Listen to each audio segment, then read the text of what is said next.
अब बात करते हैं बीजेपी के चुनावी मिशन की, जिसके लिए उसने कमर कस ली है। आज झारखंड के दौरे पर अमित शाह ने बीजेपी की जीत की हुंकार भरी, तो वहीं कर्नाटक के लिए बीजेपी ने चुनावी प्लान को पूरी तरह से तैयार कर लिया है। भारत माता की।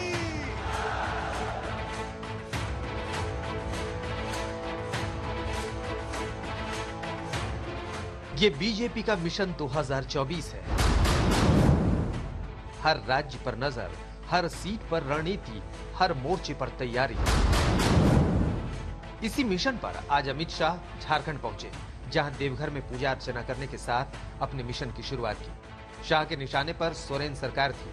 आदिवासी से लेकर भ्रष्टाचार के मुद्दों पर शाह ने ताबड़तोड़ हमले किए। कोई मंत्री बनता है, मुख्यमंत्री बनता है तो भ्रष्टाचार करता है तो हाथ से करता है। इन्होंने तो ट्रैक्टर और रेलवे के वैगन से भ्रष्टाचार करना शुरू कर दिया। जरा शर्म करो, शर्म करो।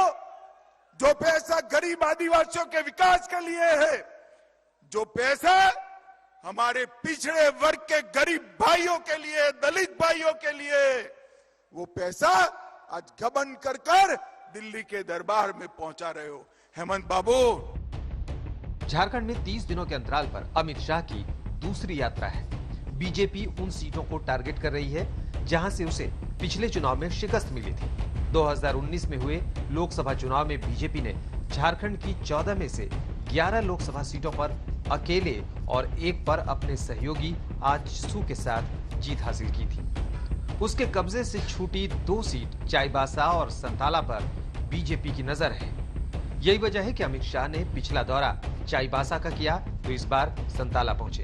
लोकसभा और विधानसभा के चुनाव झारखंड में एक ही साल होने हैं, इसलिए बीजेपी के साथ दूसरे दल भी लोकसभा के साथ विधानसभा चुनाव की तैयारी भी कर रहे हैं। मित्रों, अब ये जो घुसपैठिए जमीन कब्जा रहे हैं, इसके सामने तो हेमंत बाबू बोलने की हिम्मत ही नहीं रखते हैं, क्योंकि उनकी वोट बैंक और उनकी साथी पार्टी कांग्रेस पार्टी उनको रोक रही है। मगर हम भारतीय जनता पार्टी के कार्यकर्ता ये नहीं होने देंगे। झारखंड के अंदर जनसंख्यिकी नहीं बदलने देंगे। ये झारखंड जिनका है उसी का रहेगा। ये भारतीय जनता पार्टी का निर्णय है।